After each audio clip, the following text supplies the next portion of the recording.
Richard, thank you so much. And it's really great to be here in Tirana, really talking about, at a very pivotal moment, some very important issues about how we move forward as a world, how we move forward in Europe, and how we move forward with a strong investment flow to make the future become a reality.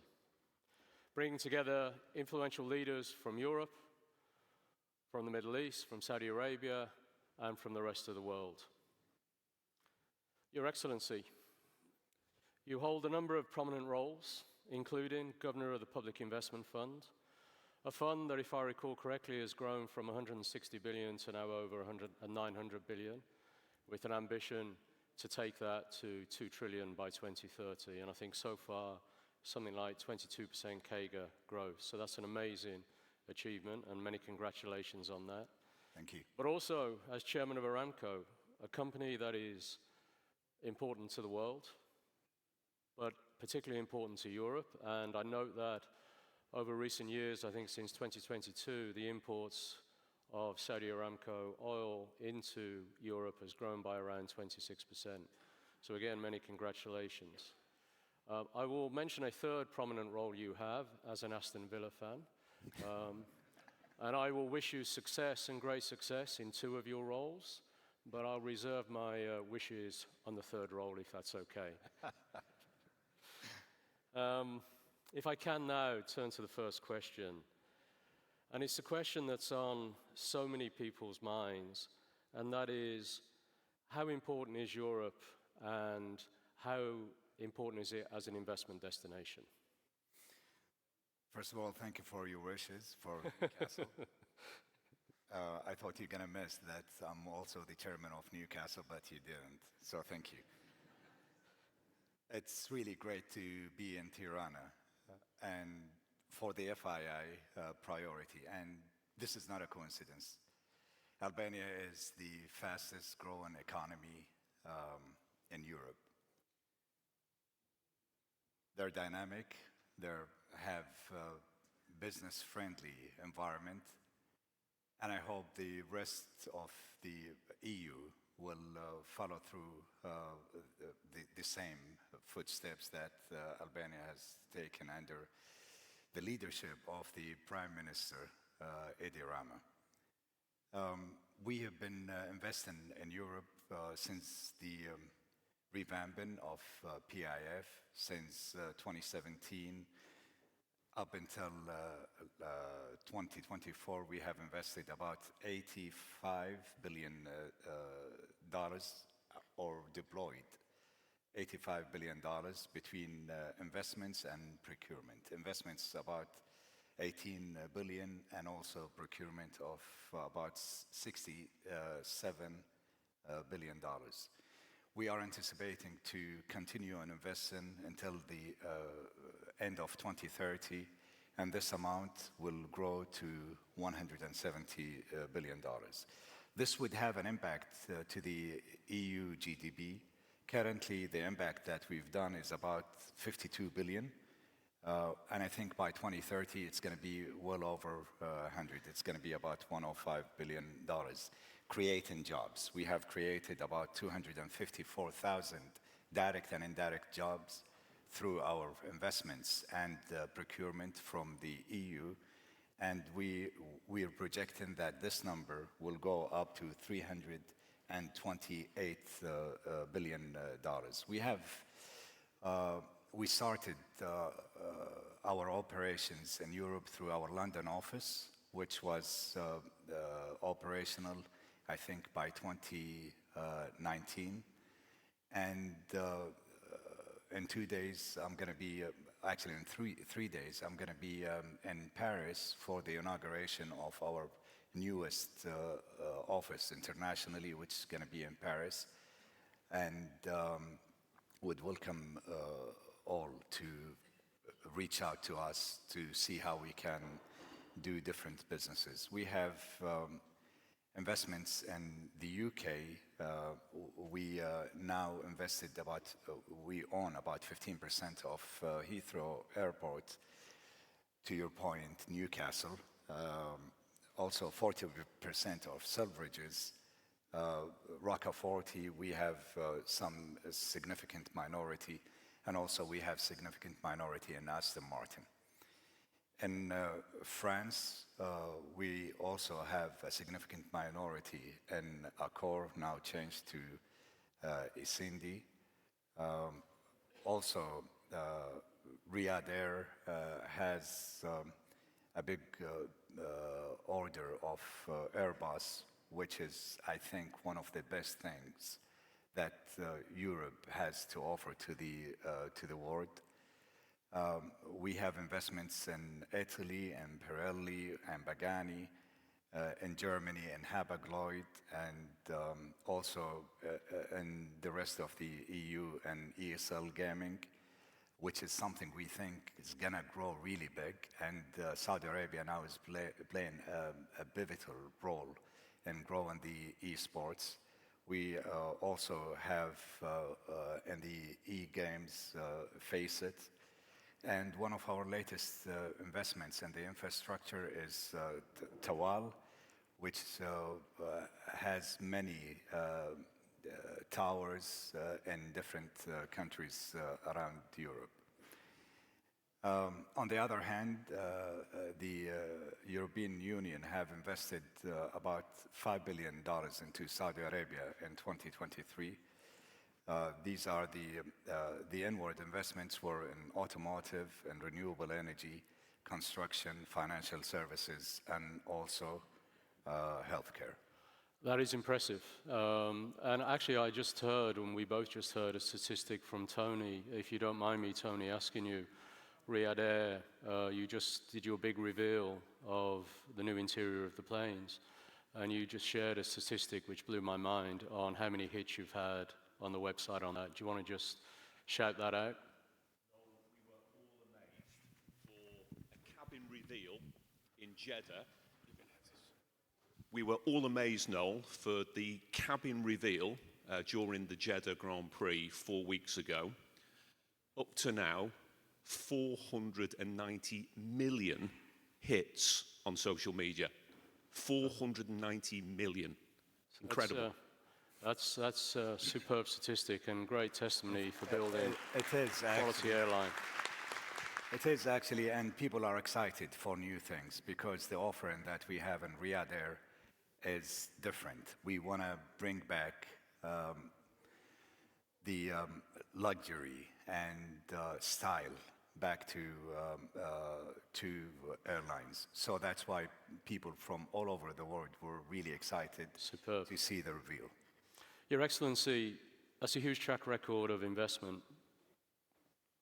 One of the questions I have then is, what are the conditions for investment? What is the environment for investment that you really look for and you would ask for from Europe? Visibility, that's number one. So there was a report issued by Draghi. It's called, I think, the Draghi Competitiveness Report, and it showed that Europe has failed when it comes to attracting more businesses to the EU. And the main reason is basically the mismatch or the gap between policy makers and what the economy and the business community would like to have. There is one overhanging red flag, actually, right now we have, which is the EU sustainability regulation. The EU sustainability regulation has a 1,000 metric of sustainability that is really jeopardized, not only attracting new investments to come to the EU, but for some of the investments that are already in existence to be out of Europe. The regulation is saying if you're not compliant, you will be penalized, not only for your operation in Europe, but you will be penalized on the parent company 5% of your top line. This is really outrageous for a lot of investors. Now, a good thing happened recently that they pushed the implementation of these regulations from the year 2026 to 2028. But I think it's not enough. Yeah. I think investors usually demand more visibility, and they want to know, should they continue on investing in here? Should they continue their operation, or should they just shut down? Oil and gas businesses in Europe are really very jumpy. Some of the companies, the international investments in oil and gas in Europe, they're started to shut down their businesses. Especially, and maybe we'll be talking about the energy and the role of energy and basically energizing the whole world. You cannot have regulations that really choking the economy. Yep. I think, to me, if you allow me, and one thing, I think the policies and the ideologies should really support the growth of business and investments, not the other way around. You cannot really use your economy to prove that your policies are the right ones. And this kind of ideology, mindset, I think ought to really change. Yeah, and I can reflect on that from my past role as a corporate banker.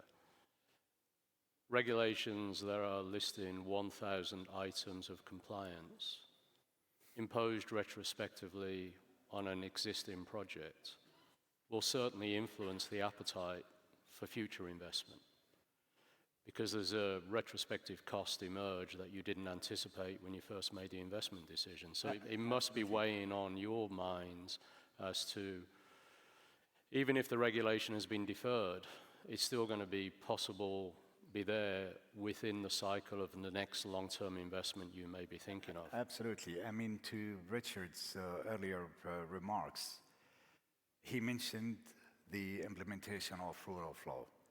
And I will give you one bad incident that happened to us in our investment in Credit Suisse. We owned about 5% of that.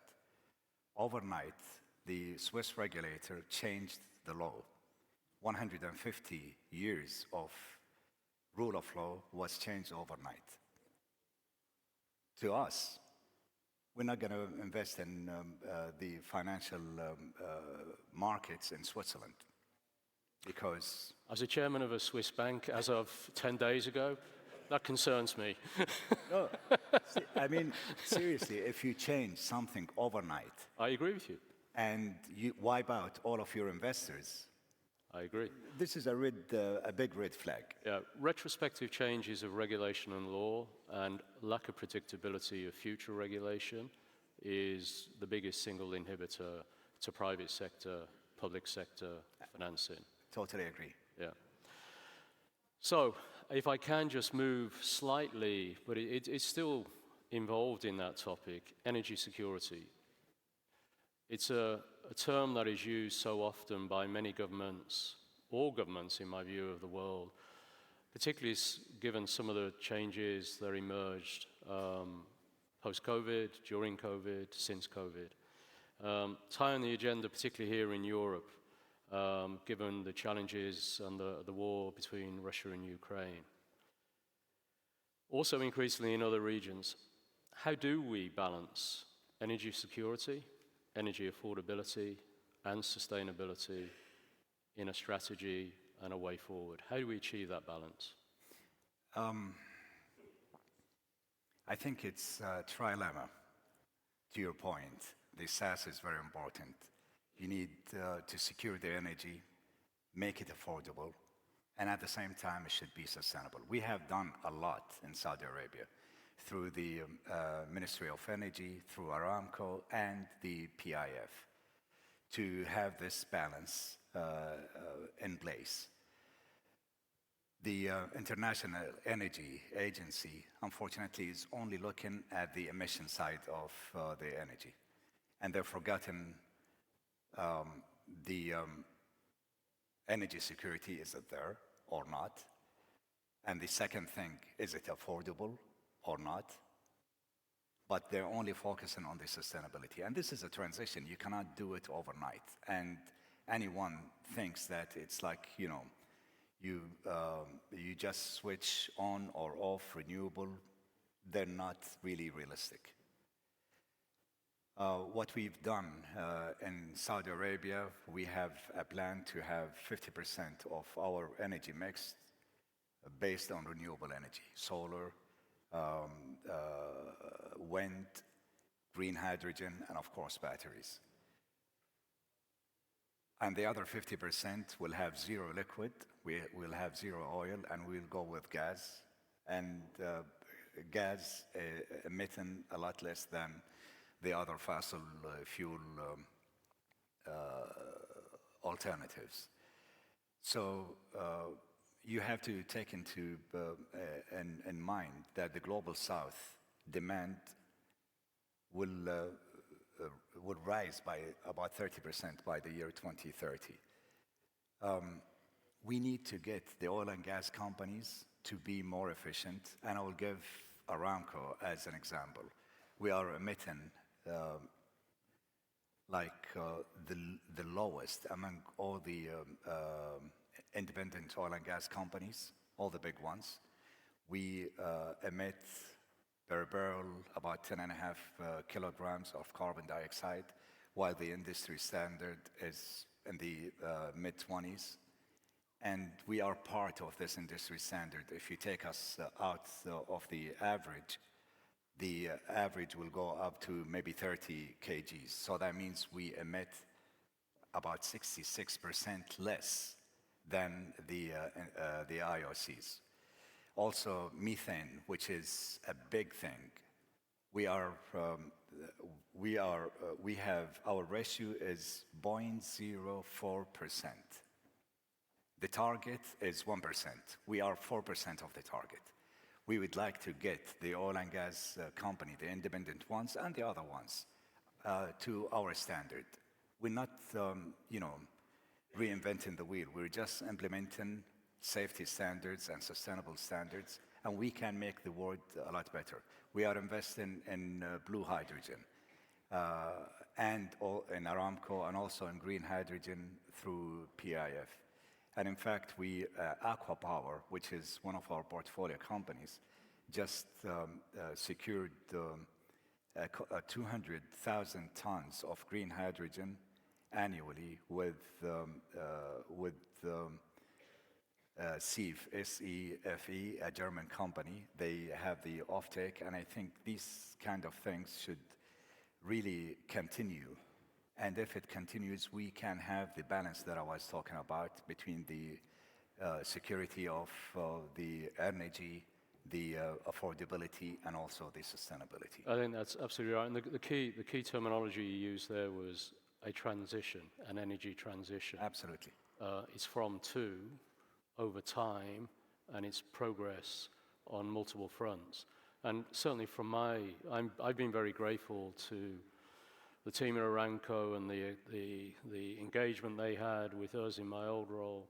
And I can testify to the fact that certainly within Aramco, the efficiency at a cost level, the efficiency at an emissions level is superb. They're absolutely committed to bringing down the emissions and the cost. Absolutely.